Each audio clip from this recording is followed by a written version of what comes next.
Hello, everyone. Cynthia Miller here. I'm going to try something new today. Sometimes I do videos where I'm painting, but we had a request for this one.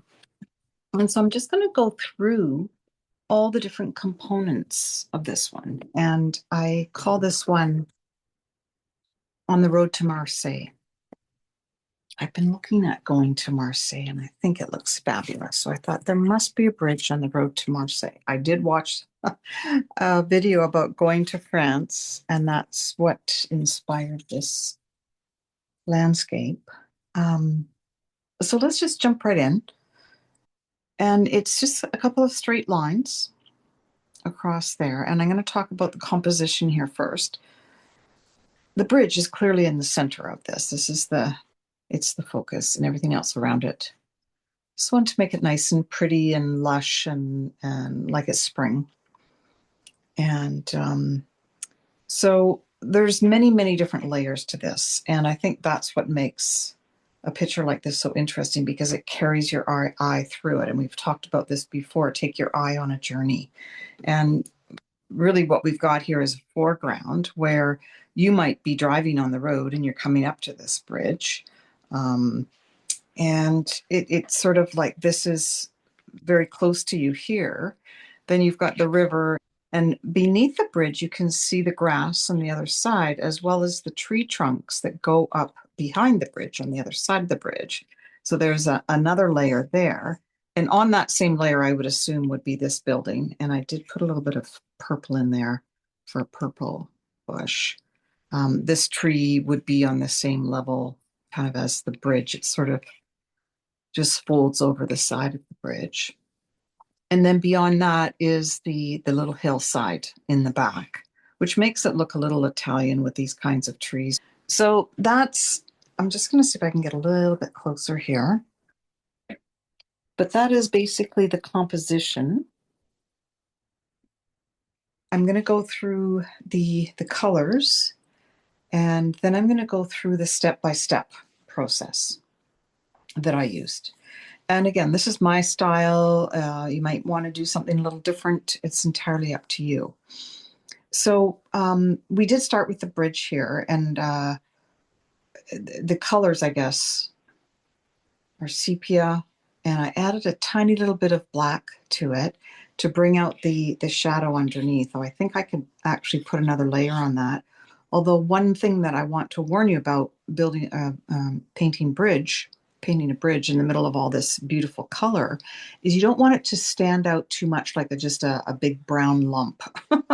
You want it to be interesting. So you want a bit of texture. And I'll go through the process, like I said, how I did the brushstrokes when I talk about the process, the step by step. But just, talking about texture on it and the colors, you want that sort of mottled look like stone. I didn't go into detail to sort of map out every stone, but it does have a little bit of texture. Now, someone asked about these here. Those were just marks on the stone. They were actually, I think, columns that I couldn't quite get to look right. So I just left the sort of triangle look there. You can leave those in or take those out. So that's basically the bridge. Now, once the bridge dries, oh, sorry, I'm getting into the steps here. I think the challenge here was all the different colors. Let's go back to the colors. All the different colors of green. We've got a very yellow activated green up here in contrast to a dark dust green. This was like a cad yellow, and I put that into the green when it was still wet. So it sort of has this blurry look. The permanent rose is what I use for the trees and this branch that, might be coming from a smaller tree, or maybe it comes down a little deeper there. It's just another little bit of color between the green, but it could be magnolia tree, very little green, and it really just kind of dotted with green. Again, that nice sort of lemon green, fresh spring green. So I use either sap green or hooker green, and then, like I said, the cad yellow, and then this was the dusk green. And this has a little bit of granulation. We talked about granulation before.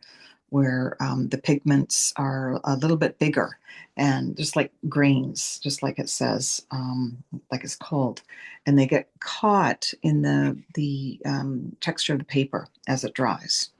Okay, so that makes it a little bit interesting too, but you don't have to have that.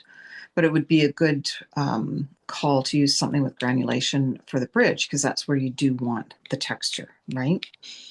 Um, the green blue that I used for the river, as you can see, quite a mixture. I did use sepia to put those shadows in when the green sort of very translucent water was still wet.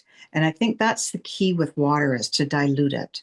You don't want to put a whole big thick layer of turquoise green.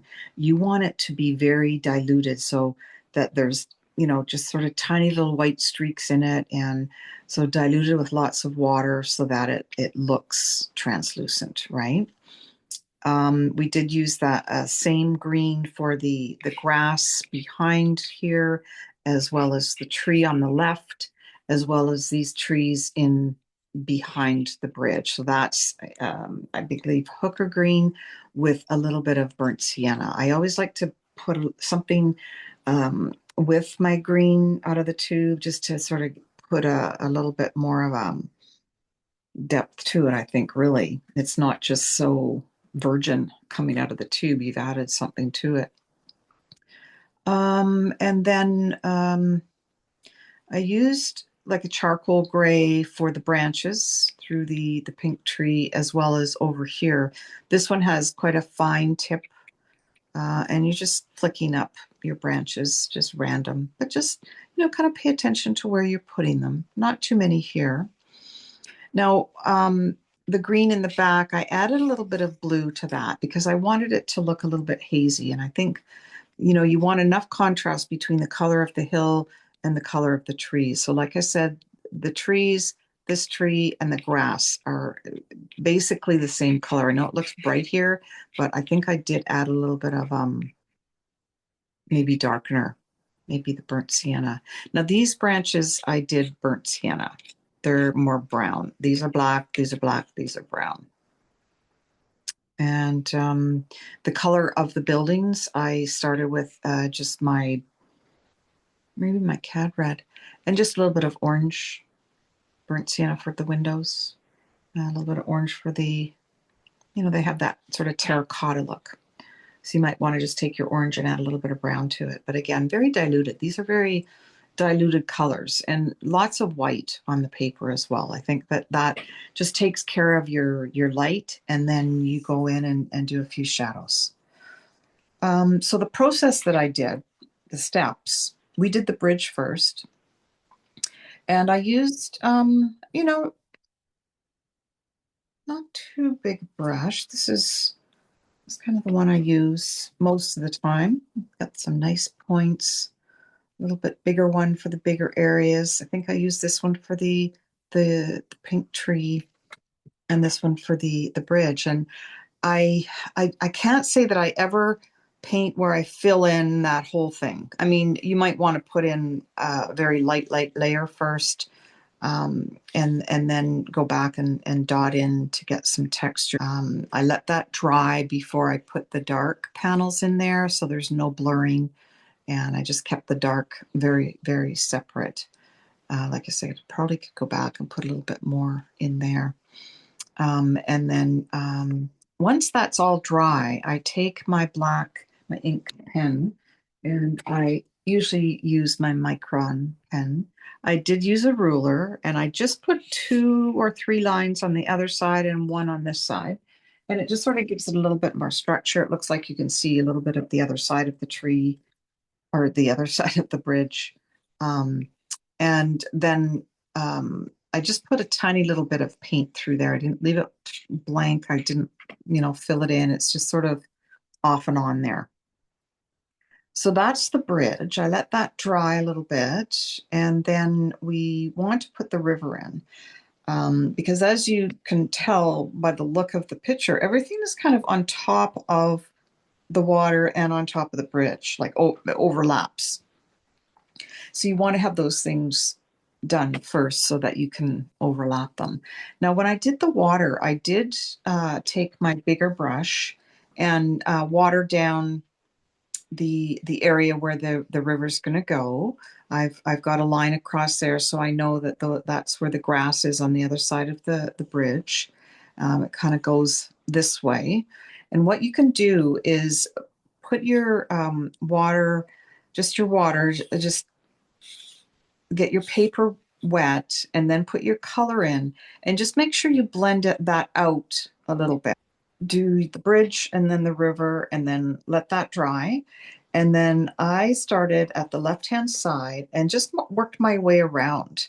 And so again, the color of this tree, these trees here, and the grass. That's kind of what I did next. As long as your river water is dry, paint is dry, then you should be okay to do that. But you could probably start with this tree and leave the grass until later, and just paint your building.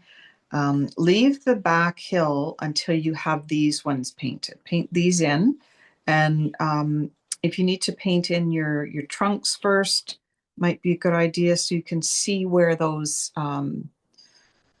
trees are. And I think that is on the template actually. So put your trunks in and then take your greens and just sort of give nice swirly movements in there. Do your swirly movements over here. These are black, but you can make them burnt sienna if you want. And so then once those trees are dry, and it shouldn't take too long because this is very light diluted watercolor, right? You can get your buildings painted there if your green tree is dry. So you could do green, green, and then do the green underneath. Then do your building. I would do the building and then do this building. And then once these trees are dry here, then you just take your smaller brush. And what I did here again was just very light. There's lots of white on the paper, just kind of more circular movement here, to make it look like it's a hillside and there's just kind of brush and trees growing. You could put a few more trees there if you wanted to make it look a little further away. But I did try to make it, tall, medium, and small, or make it look like there is some distance there. And I think that helps. And then when you're bringing this hillside over here, you do want to go a little bit kind of behind where you're going to put your pink tree. It's okay that that blue shows through because we look at trees and we see the hill on the other side. So it's okay that shows through. And in fact, I think that makes it look more realistic when something is on top of something else in a painting. The pink is overlapping then the hillside, a little bit of the trees. It's overlapping the bridge, and it overlaps the river. And all I did was start with a very light layer of pink and use the point of this brush and just put that on first, and then go back when it's a little bit dry and do some hard lines in there. The first layer or two might be a little bit blurred, and then you can go in with your a smaller brush and do the same thing each time your paint getting darker and darker. And then you can leave that dry and put in your green, and when it's still wet, go in there with your yellow. And a couple people, I think I did this on the last one that I did, just put a few strokes in there and make it look like it's grass or stems or leaves or whatever. And then a little bit darker on this corner, make it look a little bit closer again, and a little bit of pink there. But I think that's pretty much it. Now, I did wait until the end to do the sky. And all I did was turn it upside down. As long as everything's done there, what I did was take my bigger brush, clean water, and I just put some clean water in there, and then bring a really light blue-gray, and just take my smaller brush then and go in sort of between everything. And I kind of like to leave a few white streaks just across the sky.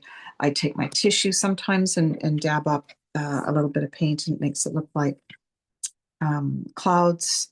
But that's basically it with the On the Road to Marseille. Hope that helps to get your painting done this week. And I'd love to hear feedback about this video because it is kind of a different way of doing things. I didn't record the class and I didn't record doing the first one, and I really should do that more often.